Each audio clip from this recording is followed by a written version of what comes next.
We have a few mysteries to solve. This is by Campfire Curriculum, and I'm going to share with you a flip through of the growing curriculum and the advanced curriculum. The growing curriculum is for your middle school age students, and the advanced curriculum is for your high school students. I'll have a side by side so that you can see the differences, and let's get started.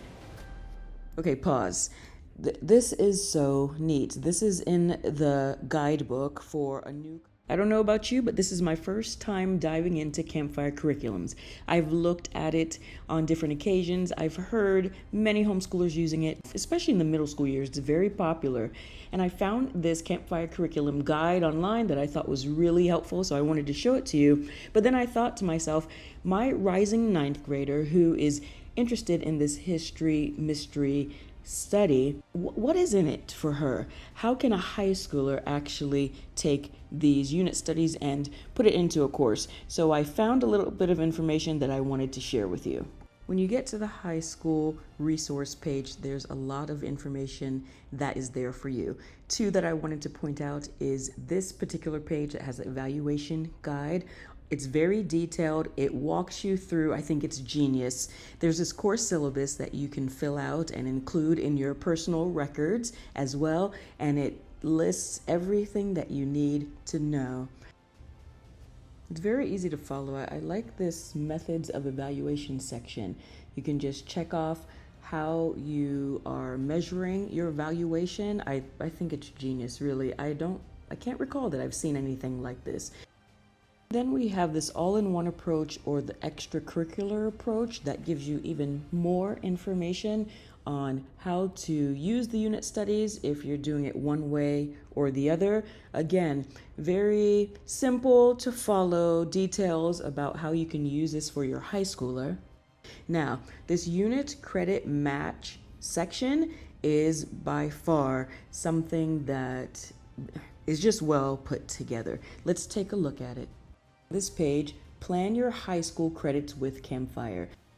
For those focused on a particular subject, so let's look at science. Select units from the possibilities below. Most customers aim for 6 to 8 units a year, with 4 to 6 weeks per unit. These can meet a 1-credit high school course in that subject. For a newbie like myself with Campfire curriculum, I think everything is just laid out very nicely, very simple for me to follow. This first look has been very helpful, especially with these tools. I really like that unit credit match, because sometimes with unit studies, and sometimes there's just not any extra explanations. Okay, pause. This is so neat. This is in the guidebook for a newcomer. I think it is absolutely, can I say darling? I don't know. Anyway, we have a column for unit titles. We have a column for the type, full, extra, large, mini. We have a column for history. We have a column for geography, for science.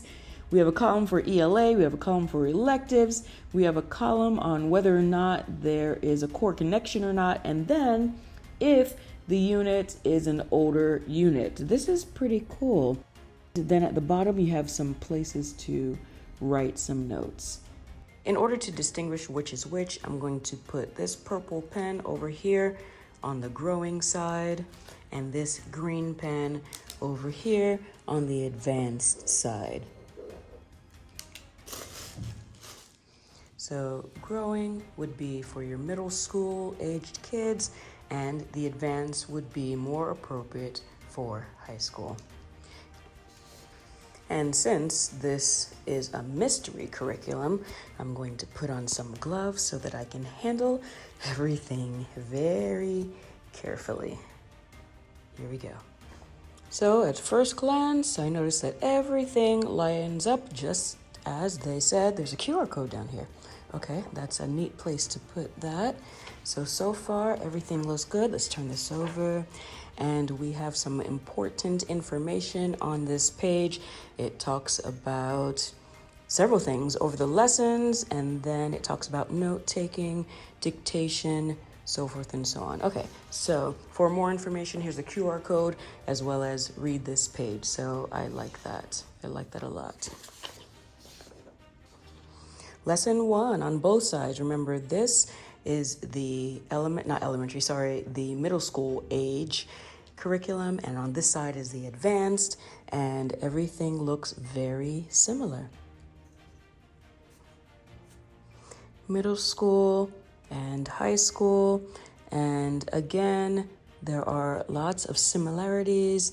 So far, I'm looking at the first paragraph, and it seems to be word for word. And let's go on. So these pages seem very similar as well. And here is where there's a little difference. So on the middle school side, it says, a long time ago in the late 1500s, people across Europe were anxious to find out more about something they called the New World. On the high school portion, it says, how was Roanoke discovered to begin with? In 1584, Philip Amados and Arthur Barlow, two explorers, found it. Walter Raleigh sent them on a mission, and they delivered. They were in search of a perfect location for a new settlement, and then it goes on. So, two differences I see here. The wording, the paragraph. This one is shorter, this one is longer. And then there's some notes here on what to do in bold. In your notebook or guidebook, write down the names of these explorers, so forth and so on. So that's the first indication of something that elevates this one to be on the high school level that I see. So I like that. It's very clear. There's no questions on what is the difference between the two. So far, so good. I love it. Cool teacher moment looks similar. And it mentions here to take a look at our links page. P.S. You'll see his images throughout these pages. Okay, so this is similar. And then we have freedom. This section looks the same. Looks the same, looks the same. What is a cool teacher moment? So it explains what the cool teacher moment is. You will see many of these cool teacher moments throughout the unit. They create a small phase to help concepts to stick or to help connect some dots. And they also help spark a love of learning, much like the cool teacher in school. All right, so you'll see the cool teacher moments sprinkled throughout. So that's a nice little feature, very neat. All right, so that's that page. And then again, we have a QR code at the bottom. We're on page 8 of chapter 1. So far, everything looks identical.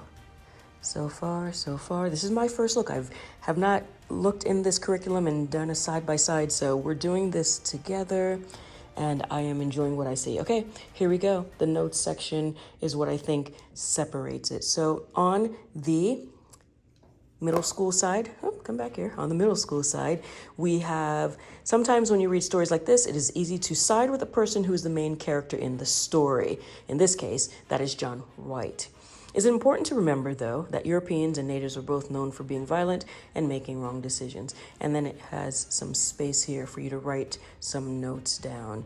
And then it moves on. So then on this side, we have just some more details. The paragraph is longer, top and bottom, and it says here at the bottom, if interested in remembering these names, consider writing them down.